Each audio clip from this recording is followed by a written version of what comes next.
অনেকেই আমাকে প্রশ্ন করে থাকেন যে নামাজি ব্যক্তির কতটুক সামনে দিয়ে গেলে গুনাহ হবে। এই সম্পর্কে রাসূলুল্লাহ সাল্লাল্লাহু আলাইহি ওয়াসাল্লাম বলেন, যেই মানুষটা নামাজের মধ্যে দাঁড়িয়ে যায় তার সামনে দিয়ে তোমরা যেতে পারবে না। কারণ নামাজি ব্যক্তির সামনে দিয়ে যাওয়া কি পরিমাণ অন্যায়, কি পরিমাণ গুনাহ, সেটা যদি মানুষেরা জানতো তাহলে 40 পর্যন্ত দাঁড়ায় থাকতো। হাদিস শরীফে একথা বলে নাই যে 40 বছর, হাদিস শরীফে এটা এসেছে যে 40 দাঁড়ায় থাকতো। 40, কেউ বলেছে 40 ঘন্টা, কেউ বলেছে 40 দিন, কেউ বলেছে 40 বছর। যাই হোক, নামাজি ব্যক্তির সামনে দিয়ে যাওয়া অনেক গুনাহের কাজ। তাহলে কতটুক সামনে দিয়ে গেলে গুনাহ হবে, এই সম্পর্কে অনেক মতভেদ আছে। একটা মতভেদ হলো নামাজি ব্যক্তির জায়গার পরিমাণ হলো সেজদার সমপরিমাণ পর্যন্ত, অর্থাৎ যেই জায়গার মধ্যে সেজদা দেয় নামাজি ব্যক্তি, যেই জায়গার মধ্যে দাঁড়িয়েছে তার দাঁড়ানো এবং সেজদা এই দুইটার মাঝখান দিয়ে যাওয়া অন্যায়ের কাজ।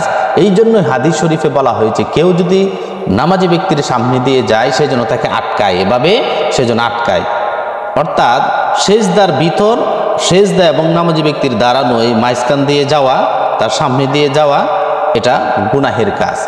আবার কেউ বলেছে নামাজি ব্যক্তির সেজদার অন্তত 3 হাত দূর দিয়ে যাওয়া গুনাহের কাজ।